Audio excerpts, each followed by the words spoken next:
Hey friends, welcome back to Sunday School here at First United Methodist Church. Man, we are so glad that you are joining us for Sunday School again this week. This Sunday, we're reading from the Old Testament. Remember, the Old Testament, those first 39 books of the Bible, the stuff that takes place in the story of God and God's history with his people before the birth of Christ. Our story for this week comes from 1 Samuel chapter 17, verses 4 through 11, and verses 32 through 50. Or you can find it in your Spark Story Bible. Our story for this week is one of your favorites, David and Goliath. Let's listen again and see what God will do in the life of little David. King Saul and his army looked out from their mountain hideout. Their enemies, the Philistines, were camped on the opposite side of the mountain. In the valley between stood Goliath, the tallest man Saul had ever seen.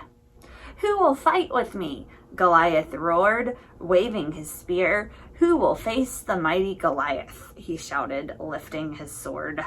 Saul and his army were afraid. They could not win against the Philistines. They could not beat Goliath. Surely they would be captured and become slaves. A beam of sunlight bounced off Goliath's bronze helmet. He shook the leaves in the trees. All the birds hid behind their branches. "Send out your best warrior," Goliath ordered. "Let me fight against him. If I win, you will be our slaves. If your soldier wins, we will serve you and your God." Saul waited. No one stepped forward to take Goliath's challenge. Saul felt a small tug on his sleeve. Looking down, he saw David, a young shepherd boy. "I will do it, King Saul," David said. "I will fight Goliath." "You are a boy. How can you beat a gigantic man like Saul?" "You are a boy. How can you beat a gigantic man like Goliath?" Saul turned to go. "Wait, King Saul," David said. "God protects me from wolves and bears that go after my sheep, and God will protect me now too." David reached down and picked up 5. Let's count together. 1, 2, 3, 4, 5. 5 smooth stones. In his right hand, he carried the same sling he used to chase away wolves and wild animals. Saul patted David's head and pointed down a rocky path leading to the valley. Goliath laughed when he saw David. "You are the warrior they send out against me?" David slipped his hand into his pouch and selected a stone. "I am not afraid of your spear and sword, Goliath," David said. "God will help me." David rushed towards Goliath, swinging his sling. The smooth stone flew through the air and hit Goliath in the forehead. Down, down, down, Goliath fell. Down fell his sword. Down fell his spear. Down fell his mighty shield.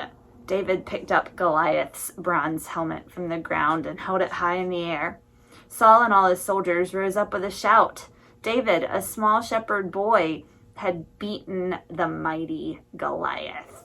When the Philistines saw that Goliath had fallen, they were afraid and ran away. Trusting in God gave David courage when he needed it most. Let me read that last line again because I think it's really important.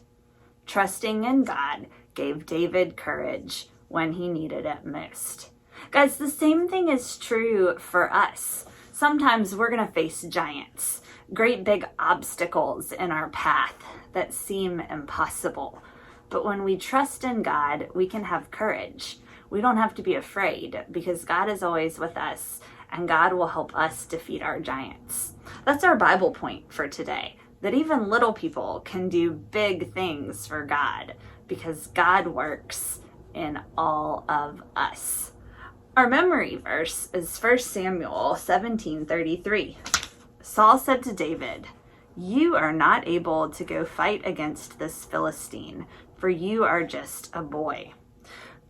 We remember Saul's words, but we also remember that David was able to defeat the giant with just one stone in a sling and a perfect shot right between the eyes, God was able to work through David to take down a mighty giant. Guys, this week I encourage you, take a rock, a smooth stone, and put it in your pocket. And whenever you need to remember that God is with you, you can reach in and touch that rock. But also remember to take the rock out of your pocket before you put your clothes in the dirty clothes bin, so that your mom or your dad doesn't accidentally end up washing it with the laundry. Have faith. Be courageous. God is always with you guys, and you're going to do amazing things. Bye, friends.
Joy.